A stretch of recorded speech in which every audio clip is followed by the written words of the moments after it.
Welcome to the Pitcher Nail Down. I'm Jason Gilbo, J Gilbo 11. With me is Nick Tasso at the Inefficient 2, looking at the Thursday 9-game slate on DraftKings and FanDuel for pitching. And this is going to be one of those nights. I mean, you got some high-end options, but you got a core slate here that just kind of seems like hitters take a real strong priority over pitching, just given Adam Morgan in cores. Yeah, I agree with you there. There's a lot of the high price guys, like you said. And then, to be honest, I don't think there's too many guys on the middle ground. So it's going to be kind of tough figuring out who you want on your pitching. But I don't know. It's going to be an interesting one. Yeah, it definitely is. And first one here, you got the Tigers and Blue Jays. Drew Hutchison versus Justin Verlander, over under of 9.5. Toronto minus 115 favorites. Hutchinson's always been a weird guy because he's pitched relatively well in Rogers Center and he's been horrible on the road. Definitely not a guy I'm trusting tonight. And Verlander on the other side, not really worth his price tag, I don't think, for me. Yeah, I agree with you. Verlander still has that blow up potential, and his price is just too high to really take that risk. Especially on DraftKings. I think you could kind of play him on FanDuel, but it's still not something I like. It's just his price is way too high right now. And then you look at Hutchinson, and he's been terrible.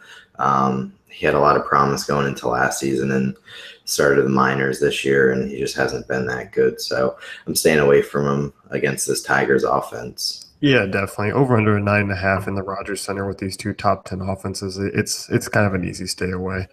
Yeah, it's nice when Vegas gives you those big numbers to just avoid the game entirely. Yeah, definitely. Yankees and Indians, and you got Ivan Nova versus Trevor Bauer. Cleveland minus 159 favorites, 8.5 over under. Bauer, an intriguing option for me tonight. 9,200, a little bit of a cheaper option on FanDuel. Both the other guys, Hill and Pomeranz, are 10K. And I like his 9,900 price tag on DraftKings. I mean, obviously it's still high, but I think slate considered, he's one of your safer options against the Yankees team that really hasn't been that great this year. And you look at them against right-handed pitching, 21st in WOBA, and haven't really scored that many runs this year. Yeah, it's amazing to look at how bad the Yankees have been against righties, considering they have so many lefties in their lineup. So I definitely agree with you there. I like Bauer. He's actually been a lot better against lefties this year compared to righties. And like I just said, the Yankees have a ton of them. So I think a lot of things going well for him in this matchup. He also had that extra day of rest just because he came out of the bullpen. And then the only thing is he has been a little worse at home. So I don't know what his deal is in that ballpark. I mean, it's not really a pitcher-friendly ballpark, but he should still be able to have similar numbers, and he just hasn't. So I still like him in this matchup regardless. Yeah, me too. And I think really, I mean, overall, when you're trying to get that extra cores bat, I don't mind him in cash games if you need to come down and kind of maybe bump up someone to get an Arenado or to get a Carlos Gonzalez or something like that. So Bauer definitely the intriguing option here. Yeah, he's definitely in play. As for Nova, I think we're both agreeing we're going to stay far away from him. Yeah, definitely. And I was looking, I mean, I just did the FTDK stuff, and the Indians' prices on FanDuel are absolutely great against Nova. DraftKings are a little overpriced. Nova's coming off a strong start against the Padres, but overall, not a reliable righty. Yeah, absolutely. And you look at the Padres, and even though they have been better this year, it's not hard for a starter to have a good outing against them. Yeah, definitely not. Next game here, you got the Nationals and the Mets. Lucas Giolito making his second, I guess, 1.5 start his major league career just because he got shut down with the rain last time out against the Mets. And he's facing Bartolo Colon. Giolito kind of an intriguing option on FanDuel just because he's super cheap, 7,200. So if you did want to stack bats and hope he could throw a quality start and get a win, I don't hate that in GPP. So I think there's a lot of upside there, even though I don't see him kind of work in past 6 innings. No, I agree with you there. I mean, he only went 45 pitches because of the rain, so I think he definitely should be a little bit higher this time out. He did face the same team, so this will be the second time go around seeing him. And the alarming thing, though, in that start is he only had 1 strikeout over 4, so hopefully he can kind of rebound from that. And if he can, you can really take advantage of this weak Mets offense, and he could give you pretty good value. Yeah, definitely. And you look at the Mets offense, I mean, overall have not been good this season. 18th in WOBA against righties, 22.3% strikeout rate. For me, I mean, what I like is Giolito kind of, he made his, debut, got those nerves out, and I think he'd come back and kind of actually throw, how he usually is thrown. So I'm expecting kind of a quality start here. He's kind of priced up a little bit on DraftKings, but I still don't mind him on the slate because he is a relatively cheaper option. Yeah, I agree with you there. I'm curious to see when DraftKings will take Joe Ross out of the probable starters, just because I'm curious if anyone would actually roster him if he was kept in there. Yeah, I mean he's been on the DL since the weekend, so Yeah, and he's still listed, so I don't know if they're going to do that later on Thursday or not. But wait and see. You'll have a dummy out there who puts a couple lineups in with him just because they see that he's starting against the Mets. yeah, I mean definitely. I mean people have done that before, even though there is a big DL next to him. Yeah, but who knows? Maybe they think he's coming off of it. Maybe. Looking at Bartolo Colon here, 7,100. Obviously, he's pretty cheap. He's not a guy with tremendous upside. And obviously, he has a relatively decent average floor, I guess you could say. Against this Nationals offense, I think they get to him here. They've seen him 3 times already. Even though he's cheap, even though I'm sure you're looking for cheap pitchers, I don't think he's an option here tonight. Yeah, I agree with you. I think the Nats kind of are slowly waking up their offense. I know they had a rough 2 games at the start of this week, but I think they're really slowly coming around. And like you said, seeing Cologne a lot is really going to give them the advantage here. Yeah, definitely. So overall, I think Giolito's kind of the play there. Cologne just kind of a stay away, even though his numbers kind of look relatively solid. Yeah, do you think they call him Geo as well? I don't know. I think they gotta mix it up. All I right, think I don't it's know. Geo maybe squared, something like yeah. that. All right, I have to ask someone in Washington. Twins and Rangers here. Tyler Duffy versus Chichi Gonzalez. 10.5 over under. Texas line 28. Two average right handers and two offenses that have hit pretty well of late. For me, I mean, I think this game could be really popular for offense outside of Coors. I think there's a good chance that there's plenty of runs scored here. So, pitching wise, I'm not looking at either of these two. Yeah, I'm staying far away from this game as well, just because, like you said, there could be a lot of runs here. Wish this game was in Arlington. It is in Arlington, sorry. So definitely going to be a lot of run scoring, and I think it's a good pivot game from Coors because I don't think a lot of people will be on this one. Yeah, definitely. So, definitely going to be a game to just stay away and definitely look for offense. Yeah, absolutely. I mean, there's just so much to really like in this matchup. You look at it on Wednesday with the defense of the Texas really failing and Perez not doing too well. I think they might need a long outing from Chichi Gonzalez, and I just don't think he's going to give any positive outing at all. No, I definitely don't think so either. And you look at this Twins offense; they've been better of late. So obviously, I think really you can look at them as far as value bats and some big power guys too. Definitely, I really like Kepler just in general. Yeah, no, I definitely with you there. Really great price tag on both sides there. Yeah, Braves and Cubs next one here. You got Lucas Harrell versus Jason Hamill, and Hamill is a guy I think people would be intrigued with. But for me, I mean, hasn't really pitched that great. And you just look at the strikeouts; they've been really, really low. You have to dial back to the beginning of June when he went over 5, and the Braves don't strike out a ton either. So I know the price tag's cheap. I do think he kind of gets a win at 7,400 on DraftKings. It could be somewhat playable, but I don't know if that upside's really there. yeah, he hasn't been terrible, but just for DFS purposes, he hasn't really been good at all. Like you're saying, strikeouts, he's had no more than 4 Ks in each of his last 5 starts. So there's really not a lot of upside here if he does get hit around or allows a decent amount of hits. And that's something Atlanta could do. Is they're not the best offense, but they can kind of chip away at any starting pitcher.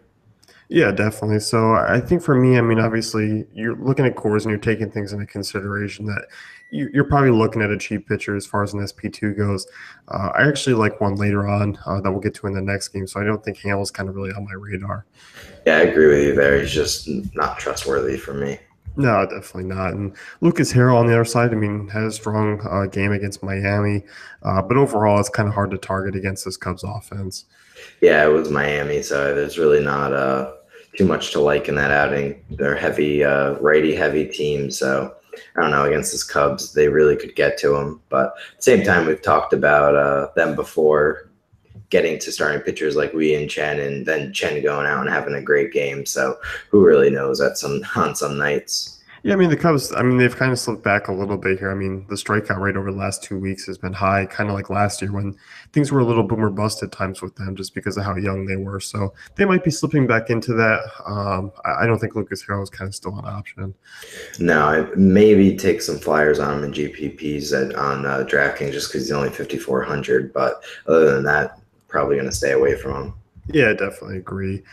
Ace and Astros here. This next one, Rich Hill versus Doug Fister, and obviously, I mean, you look at Rich Hill, really strong strikeout rate this year, 28%. And you just look at the Astros, middle of the road against lefties, relatively high strikeout rate too, 24%. So, for me, I think you can look at Hill as a really strong option, but the only thing that's in consideration is kind of leaves you stranded as far as getting Coors bats into your lineup. Yeah, the price tag's really high, but like you said, the Astros they rank second in walk percentage against lefties, which is something that Hill kind of struggles with, giving up the walk. So I think that's kind of one thing that goes against him. And like you said, the Astros offense is really kind of lackluster. You think they're really good against lefties, but they really haven't been that good. So it's just one of those things where I probably would play Hill if I need to. It's just I'm not 100% confident on him just because he does have issues with walks. Yeah, I definitely think so too. And I mean, on the other side, I mean, Doug Fister did not have a good outing last time out, but 6,600 for me is pretty intriguing against an Oakland offense that I do think he can kind of tame and throw a quality start against. And at that price tag, that's really all you need. So for him as an SP2, I mean, doesn't necessarily need to get the win. But if he can go up and just kind of get you 15 DraftKings points, that's pretty solid for an SP2 on a Coors night. Oh, absolutely. I've been really rostering Fister a lot this year just because he's that mid-price guy who can kind of get you those 15 points in almost every outing. I know last one wasn't the best, but he did struggle with walks in that one. And that's something he doesn't do a lot. So I think he'll bounce back here. Just Oakland's kind of another pesky team, so I'm a little hesitant. But at that price tag, you're really on this slate at least you're really going to need to save a lot of salary. So I like him here. Yeah, definitely. And as far as FanDuel goes, I'm not really on him at his price tag. I think you can kind of spin down to a Giolito instead for me. Yeah, I agree with you there. I think he's in a better matchup, but a little bit less too. Yeah, definitely. So I think he's kind of that safer, cheap GPP option. Mm-hmm. Mariners and Royals, next one here. James Paxton versus Danny Duffy, 8.5 over under. Kansas City minus 127 favorites. Obviously, Duffy priced up now. I mean, has had a couple strong strikeout outings, 8 over the last two. Um, still, I always have a hard time rostering this guy. Obviously, he's been pretty solid this year. I just know righties can get to him. And you look at this Mariners offense, they haven't been great against lefties this season, kind of middle of the road. So I obviously think Duffy could be in play. I'm not just in love with the price tag, though. Yeah, I agree with you there. I mean, you look at this Mariners offense, and a lot of their better hitters are lefties, but they still have a lot of power from the right side. You look at Cruz and Park, and even Franklin Gutierrez; they could really take Duffy deep, and that's one thing that Duffy's really struggled this year with is allowing the long ball. So I think he's in a good matchup here. It's just one of those things where I don't know if I want to pay that price tag for him. Yeah, definitely. And I think he's a GPP target. I mean, I think I will have some shares just for that upside, but obviously, I think the floor is relatively low in this matchup. Yeah, I agree with you there. I think too his price. I mean, his ownership level is going to be pretty high just because of the name value, and everyone has seen his last two starts been extremely good. So I think a lot of people are going to gravitate towards him. Yeah, definitely agree. And on the other side, James Paxton, not a guy on my radar tonight, average run of the mill lefty. And against a Royals team that's pretty pesky. I know they're missing some guys as well, but a relatively high run total projected for them. So I'm just kind of staying away from Paxton. Yeah, I agree with that. It's pretty lackluster so far this season, and there's really nothing to like here, especially for DFS purposes. Yeah, definitely. And Coors game next year, you got Adam Morgan, Chad Bettis, over under a 12. Um, man, this is Bettis. I mean, obviously, is a guy I think the Phillies can tee off on with some of those right-handers, and obviously Morgan's a guy who, I mean, there's a reason why the Colorado bats are projected for 7 runs. Absolutely. I mean, there's really not a lot to like at all from either of these pitchers. If I had to choose one, I'd probably just play Bettis because he's pretty cheap on DraftKings, 4,500, and that Phillies offense isn't really that potent, so he could have a good outing, but I'm not banking any money on that. Yeah, I mean, you obviously look, I mean, it's odd. He has had some starts in cores where he's been decent. I mean, you go back to May, he had 17 DK points home against Arizona. Go back to last month, 19 points at home against the Yankees. 4,500, I mean, obviously it's a really contrarian high risk move. Um, hey, I mean, that could be something that does take down a GPP. Yeah, absolutely. I mean, I know we talked about it a little while ago with Zach Greinke, and he was awful that game. But I mean, Bettis has shown that he's been pretty decent at a course field at times, but he's also shown that he can be terrible. It's just I don't really have a lot of faith in this Phillies offense, but they do connect a lot with the ball and put it in play, which could give them some trouble. Yeah, definitely. I think there are a couple of right-handed bats that could give Bettis trouble, and that's where he struggled with.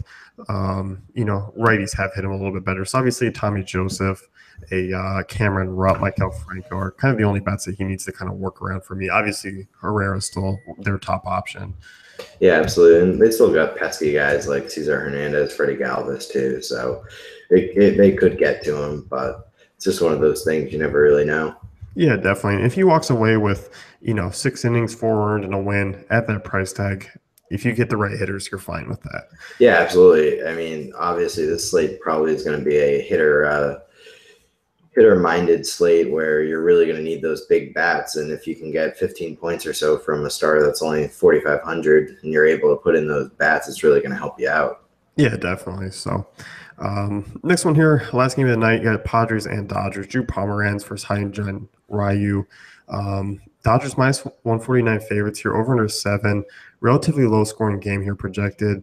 Ryu is a guy who is priced pretty high on both sites. I mean, 10-3 on DraftKings and 8,700 on FanDuel.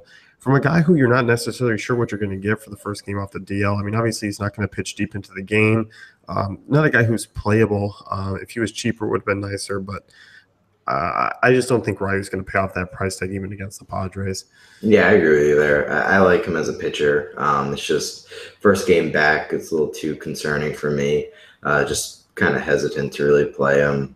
And you look at this Padres team, and they really haven't been the best against lefties. So there is some upside there, but it's just not enough to really roster him, especially in cash games. Maybe on FanDuel in GPPs, just because his price isn't too bad on FanDuel, but DraftKings definitely no. Yeah, I mean, there's some strikeout upside here against the Padres. And obviously, I mean, I don't think he's going to throw anything more than 80, 85 pitches. I think that's where you're going to land. So he's going to have to be efficient if he's going to work into the 6th or 7th. So that's the risk you're kind of taking with them. No, absolutely, and I think it might be a tough matchup against Pomeranz for him here, so he might not get the win. No, yeah, and I think that's why I'm kind of a little bit. I mean, I can honestly see more so the Padres getting to Ryu than I can the Dodgers getting to Pomeranz. Just because, I mean, Pomeranz has been solid this year. Went toe to toe with Kershaw in the matchup earlier this season. Obviously, took the loss, but was very solid. And the Dodgers' offense has been horrendous against lefties. 28th in the league in WOBA, average 20.3% strikeout rate. So Pomeranz on a different slate, I'd be all over him. But I just think cores considered, I'm just kind of spinning down. Yeah, I agree with you. I really do like Pomeranz in this matchup, but I think the price tag just kind of prohibits you from doing it. You look at the Dodgers; they're a bottom 5 team against lefties this year with WOBA. So it's one thing that if you can find the actual means to play good hitters and good matchups, and you have the cap space, you could roster him. But just one of those things. He's way too high to really try to construct a lineup. Yeah, definitely. So I think with his considered price, obviously great matchup could be in play for GBPs if you can make something work as far as stars and scrubs. But outside that, I think you are looking to spin down. No, I agree with you there. So that's going to wrap things up here with the pitcher nail down. Be sure to check out dailyfantasycafe.com for all great tools and content.